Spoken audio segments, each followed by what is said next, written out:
নমস্কাৰ সকলোকে মই পূজা আপোনালোক সকলোকে পূজা কিচেন ব্লগলৈ স্বাগতম জনাইছোঁ। আজি এটা নতুন ৰেচিপি লৈ আহিছোঁ, কণী পকৰা ৰেচিপি। বলকচোন ৰেচিপিটো কেনেকৈ বনায় আজি তাকে চাওঁ। আশা কৰোঁ আজি সকলোৰে ৰেচিপিটো ভাল লাগিব। বলকচোন দেৰি নকৰি ৰেচিপিটোলৈ আমি আগবাঢ়ো। আজি যিহেতুকে কণীৰ পকৰি হ'ব, কণী মই বইল কৰি লৈছোঁ। এনেকৈ এটা কণী 4 টুকুৰা কৰি পিচ কৰি লৈছোঁ। আৰু এয়া লৈছোঁ পিঁয়াজ, দুটা মিডিয়াম সাইজৰ সৰু সৰুকৈ। আৰু এয়া লৈছোঁ 4-5টা জলকীয়া কেঁচা আৰু অকণমান আদা নহৰু পেষ্ট, প্ৰায় এচামুচ হ'ব। জিৰাৰ গুড়ি, তাৰপিছত হালধি গুড়ি, জলকীয়াৰ গুড়ি আৰু অকণমান ধনিয়াৰ গুড়ি।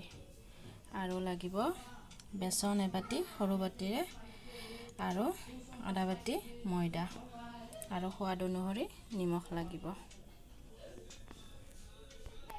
এতিয়া এটা বাচনত মই ময়দাখিনি ল'ম, বেচনখিনি ল'ম আৰু ল'ম ময়দাখিনি। আৰু ইয়াতে দি দিম কাটি থোৱা পিঁয়াজখিনি ইয়াতে, আৰু দি দিম জলকীয়া আৰু ধনিয়া গুড়ি। ইয়াত মই ধনিয়া গুড়ি, জিৰা গুড়ি, জলকীয়া গুড়ি আৰু পিঁয়াজ, জলকীয়া, আদা নহৰু পেষ্ট ইয়াত মই লৈ লৈছোঁ। সোৱাদ অনুসৰি নিমখ লৈ লৈছোঁ আৰু এচামুচমান ইয়াত মই চাট মছলা ব্যৱহাৰ কৰিম। আৰু এতিয়া এইখিনি মই পানীৰে এটা মিশ্ৰণ বনাই ল'ম।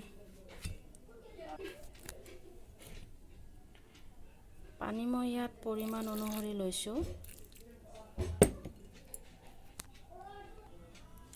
বৰ বেছি বেচন ময়দাৰ মিশ্ৰণখিনি পনীয়া কৰি নল'ব, এনেকুৱা কৰিয়ে ল'ব। ইয়াত যেন কণীখিনি দিলে আমাৰ ধুনীয়াকৈ গাত লাগি আহে। সেইটো আমাৰ সেনেকুৱা কৰি লৈছোঁ। সেইটো ঠিকমতে হৈছে মিশ্ৰণখিনি। এতিয়া চাওক খুব সুন্দৰকৈ আমাৰ মিশ্ৰণখিনি ৰেডি হৈ গ'ল। মই এতিয়া গেছ অন কৰি কেৰাহীটো বহাই দিলোঁ। কেৰাহীখন গৰম হৈ অহাৰ লগে লগে মই ইয়াত পৰিমাণ অনুসৰি ৰিফাইন দি দিলোঁ। আৰু এতিয়া মই ইয়াত বইল কৰি লোৱা কণীখিনি এটা এটাকৈ এপিচ এপিচকৈ দি ল'ম।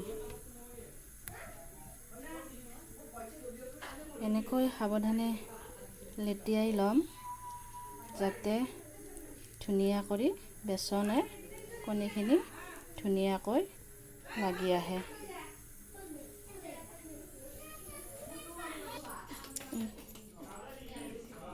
মই খুব সাৱধানে ইয়াতে মই এটা এটাকৈ তেলত এনেকৈ দি দিম। চাওক মই এনেকৈ ৰাখিছোঁ। মই 5 মিনিট সময় এনেকৈ কণীৰ পকৰিখিনি ঘূৰাই পকাই লৰাই থাকিম, যেতিয়ালৈ সম্পূৰ্ণৰূপে আমাৰ কণীৰ চপটো ৰেডি হৈ নাযায়।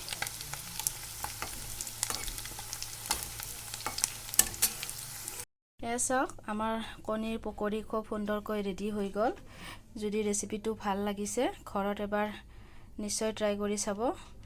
আৰু ৰেচিপিটো যদি ভাল লাগিছে লাইক কৰিব, কমেণ্ট কৰিব, আৰু আমাৰ চেনেলত যদি নতুন হয় চেনেলটো ছাবস্ক্ৰাইব কৰি দিব।